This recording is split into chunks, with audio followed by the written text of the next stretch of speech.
I'm delighted to welcome to the show this afternoon, lovely lady, in fact, a gorgeous lady, Helen Adams, who leads the Gorgeous movement. So welcome, Helen. Thank you, Elaine. Nice to be here.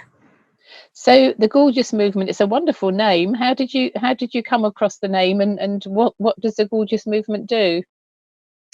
Right, well, the name, that goes way back, because the first time I came across Gorgeous, I was reading a book by Fiona Harold. I don't know if you know her, but she was a very famous coach in the 80s when life coaching first came out. And Fiona Harold wrote a book called Be Your Own Life Coach. And in that book, there was a chapter saying how to be gorgeous. So I was reading that with my friend one night, and she said to me, "Hey, guess what? You could create a whole thing on the back of being gorgeous, couldn't you?" So then the cogs started going round, and that was when I came up with the idea for my first book, which was Gorgeous Inside and Out. And then a few years down the road, that ended up as being the Gorgeous movement. So that was the seed of it, basically. Wonderful, gorgeous inside and out. So we hear a Yeah, lot of talk, don't we, about people might look wonderful and beautiful on the outside, but it's what's inside that counts. true, very true. So Because, yeah, yeah, I was just going to say, tell us more about that. So what does it mean from your perspective to be gorgeous on the inside? yeah, exactly that. So being gorgeous on the inside means getting to a point where you're able to love yourself no matter what's going on the inside. Sorry, no matter what's going on the outside. You are able to have confidence in yourself, be the person who you want to be, not as you see others wanting you to be, and using that inner sort of what's the word I'm after? Inner sort of strength, that love for yourself, to spill out over onto the outside, and people really see you being you. All about being you and loving you and getting yourself to that stage. That's right. So, for example, when somebody walks into a room, you know whether the person is confident or not, and has got inner strength by the way they kind of sort of waft around the room. Men and women. Yeah, They kind of they have an aura. They have a sense about them that you can just look at them and go, yeah, they know that they're okay. They're comfortable in their own skin, so to yeah. speak. Definitely. Yeah, because you see people, and then when somebody comes in, all the heads turn, everybody looks round, and they think, yeah, he's comfortable in his own skin, she's comfortable in her own skin, and they don't have to prove anything to anybody. They just carry on being themselves, and because of that, people love them the way that they are. Exactly. Do you think that comes with age, Helen, or do you think it's something that we're born with? It depends on each person. I wouldn't say there's a sort of general thing for everyone. Yeah, a lot of people do it as they get older, but you might even have a young person who's had certain experiences in the short number of years that they've been on earth, and they've turned around and done it, maybe because of an experience that they've had, or maybe they've been inspired by somebody early on in their age, and that's enabled them to do it. So there's not a hard and fast rule. Yeah, I'd say more of them do as they get older, but it's not necessary. I heard Dave Allen, the late comedian, once talking about wouldn't it be lovely if in our 50s, 60s, 70s we could give advice to our younger self before we got Yeah, old, so we could learn all about this sort of stuff. It doesn't work like that, though, sadly, does it? no, it doesn't. But then, in a way, it shouldn't, because if we're doing that so soon without learning all the lessons, then that's not helping us to grow, and that's not shaping us to be who we really are. And I think sometimes we need to go through those things to reinforce our beliefs about being gorgeous and reinforce our beliefs about ourselves. And if we were to do that, we'd miss out on a lot of the experience that would make us who we are, Yeah. basically. You raise a good point there, Helen, because I think I see this a lot in business where you've got young people who've got qualifications coming out of their ears. They're really highly Yeah. qualified, but they've had no life Hmm. experience and they don't know how to conduct themselves, and they expect No, everything to be there. They don't have patience. They're not prepared for things to develop. They want everything now, and just because they've got a piece of paper that says they're qualified, and it doesn't work like that. You're absolutely right. Yeah, sad news, it doesn't work like that. So, they just have to go through the learning process the same as the rest of us. So how did you get into this work, Helen? What well, you've mentioned about the reading the book, but why were you reading the book in the first place, Fiona Harold? I've got that book on my bookshelf, actually. It was one of the first books I read many years ago too. Yeah, it's an amazing book, isn't it? So, what it was, I spent many years in education before becoming a coach. So, I was a teacher. So, I had that passion for moving people forward. And I taught people of all ages. So, I had very young children and I had adults as well. And I always used to love it when they had that light bulb moment, when the light came on and they understood something. And it was a really, really powerful feeling.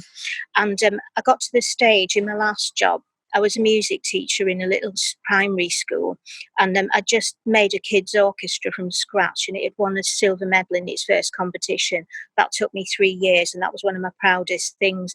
But at the end of that, I felt like I needed a different challenge. I thought I've done as much as I can with the teaching, and I came across this book, Fiona Harold, and I was just hooked on it. And I thought, yeah, this is for me. I want to be a coach. So I went and did my coaching qualification, and that was that.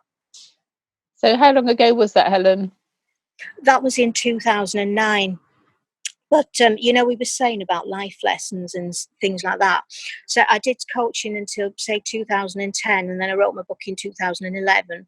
But then I went on a bit of a detour until 2016. And then in 2016, I had my spiritual awakening, and I learned that my mission in this lifetime was to inspire women, to empower women, to get them to be the very best versions of themselves, and empower other women and have a positive impact on the planet and their families and communities.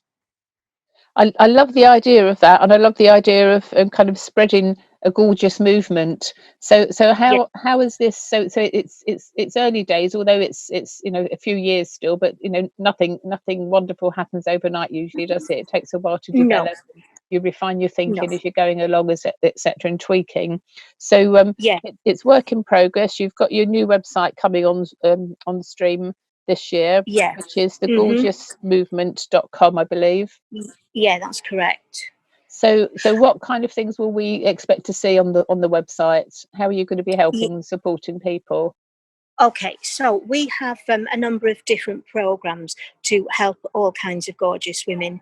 So there's obviously one-to-one coaching, and we can help with group coaching as well. So that can be through an event that I do. I run an event once a month, which is called the Gateway to Gorgeousness, and it's a one-day workshop. And in that, that's where women can begin. So we cover three things on there. We cover getting themselves clarity as to what their gorgeous mission is, then breaking down their blocks, because there are lots of people out there, I mean, men as well as women, but with women you see it a lot more, that don't sometimes have confidence in themselves and are used to putting themselves last and not thinking always that they can do these great things. And then the last thing is they write their own gorgeous blueprint, which is with no holds barred, and then they get to sorry, it's a bit of an interruption. There's Sorry. little children in the background I can hear. Not to worry, carry on. Yeah. So They yeah, create they their get to write their blueprint. own. Yeah, they get to write their own blueprint, which is with no holds barred. So it's getting them to see that it is possible to have what you really want, not what you think you should have, and then that just opens your mind up. That gets rid of any trapped energies inside you, and it just lets you flow. And then they can take away that blueprint with them and start living it, putting it into motion. So that's that. And then also I'm doing a founder member program, which is currently, I'm looking for people as well. And that's 12 women who are really ready to set the world alight. I work with them for 12 months on an intense program. And then at the end of it, they've either made a big step forward to this big purpose, or they've started putting it into motion already, depending on what it is. Okay, wonderful. I hope that little person recovers shortly.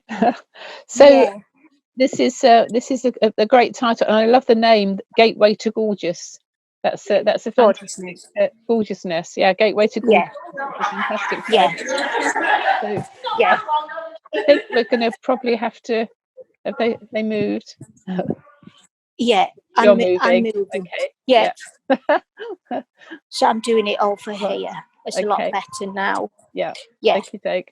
So we've got various different programs, etc., etc. So it's for women by women for women, I guess, is what I'm hearing.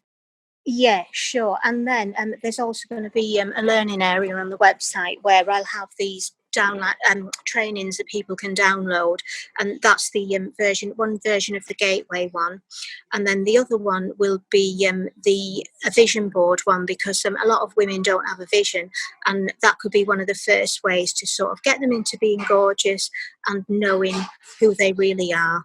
And that's a vision board 1 hour workshop that they can download and be trained on by That themselves. that's a good idea. I hear a lot about vision boards. Yeah, I'm one of these people.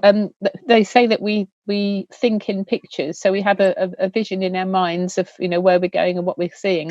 But I'm yeah, surprised how few people do. My whole life's been like that, but a lot of people don't understand. They can't yeah. see things. Well, there's that old, yeah, and there's that old saying, isn't there? Where there's no vision, the people perish.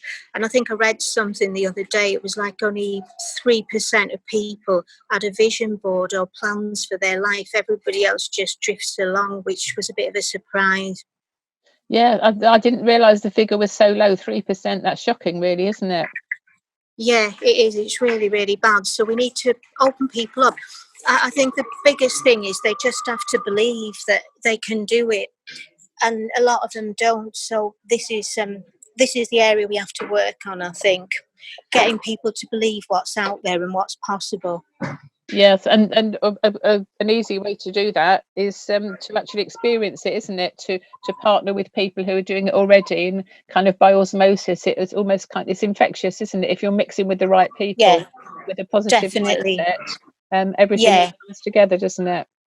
exactly. And it's so important who you spend your time with and who you spend your energy with, because that can hold you back from putting that big purpose into motion sooner rather than later. Definitely, that's what I talk about a lot when I'm mixing, and when I'm mentoring people through cancer and beyond. Who Yeah, you mix with is vital, yeah, because the negativity that surrounds you, that goes into your whole bodily systems, doesn't it? yeah, it So, does.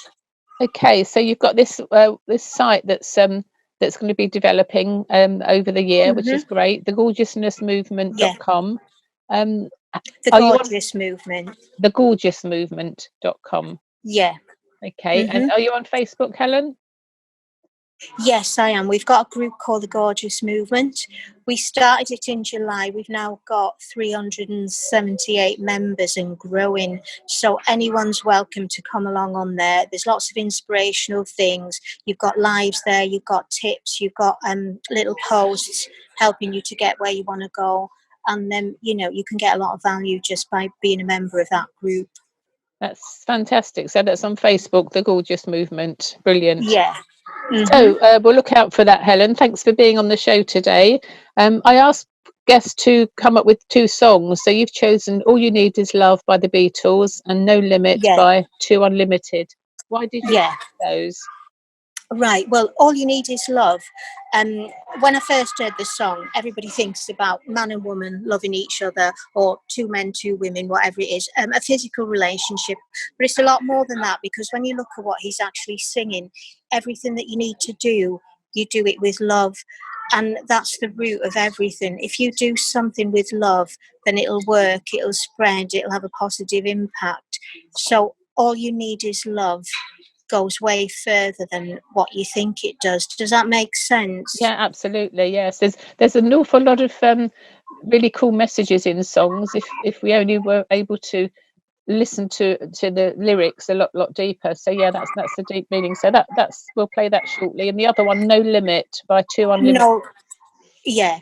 So, there's no limits. We reach for the sky. No river too deep, no mountain too high. That's just basically telling people, open yourself up. There are no limits. There's only you that can limit yourself with your own energy. And it's just a case of, letting that go, trusting what can come to you, and living your life with no limits, living it in flow, not being a struggle.